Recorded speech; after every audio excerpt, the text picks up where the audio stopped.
কিরে? ভালো তো? হ্যাঁ ভালো। আয়, এসো এসো এসো। এই মাসিমা, মা, এরা হলো বাণীর দুই বোন, নন্দিনী আর টিনু। ও বাহ, খুব মিষ্টি তো। হ্যাঁ, বাণীর কাছে আমাদের কথা শুনে শুনে ওদের খুব ইচ্ছে হয়েছে আমাদের বাড়ি বেড়াতে আসবে।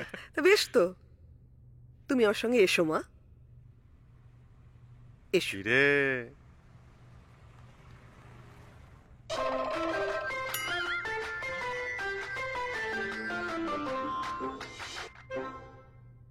আয় বস। বসো। তারপর কলেজ তো শেষ, এবার কি চাকরি না বিয়ে? আর বলিস না, বাবা ওর জন্য পাত্র দেখবে শুনে খাওয়া দাওয়া বন্ধ করে দিয়েছিল প্রায়। তাই নাকি? কেন? বলবো, ওনার কথা হচ্ছে অজানা অচেনা কাউকে উনি বিয়ে করবেন না। মানে? আচ্ছা তুমিই বলো, যাকে চিনি না জানি না তাকে বিয়ে করে বিপদও তো হতে পারে। রোজ তো খবরের কাগজে কত কিছু লিখছে এই নিয়ে। মানে এটা কিন্তু ও ঠিকই বলছে। হুট করে একজন এলো, দেখলো, পছন্দ করলো, তারপর সবাই মিলে হই হই করে বিয়ে লাগিয়ে দিল। এইটা কেমন জানো? ঠিক, মানে একই জ্বলছিল ওই ধুনুচি, আর তুই এসে কিছুটা ওই কুলোর বাতাস দিয়ে দিলি। কি ভালো কথা। আরে না, সেরম ছেলে না পেলে আমি বিয়েই করব না, একা একাই থাকবো। তো তুমি তাহলে বলো কেমন ছেলে তোমার পছন্দ। আমি আর বাণী মিলে না হয় একজন কাউকে খুঁজবো। কি রে বাণী? হ্যাঁ অবশ্যই। সে আমি তোমায় পরে বলবো।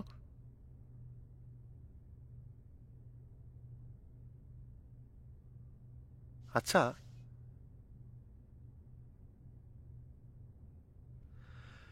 এবার বলো তো, পাত্র হিসেবে কেমন ছেলে তোমার পছন্দ?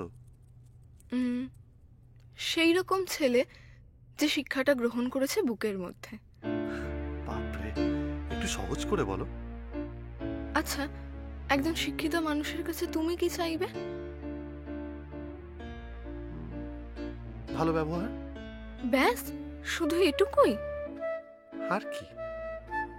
একটা ভালো মন, একটা ভালো দৃষ্টিভঙ্গি, এসব তুমি চাইবে না?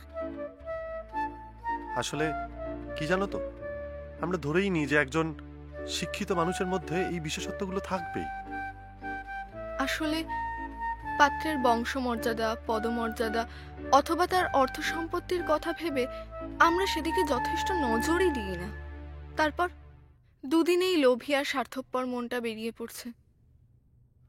নন্দিনী, আমার কি মনে হয় জানো, কি? তোমার পাত্র সন্ধানের দায়িত্ব না তুমি অন্য কাউকে দিও না। কেন?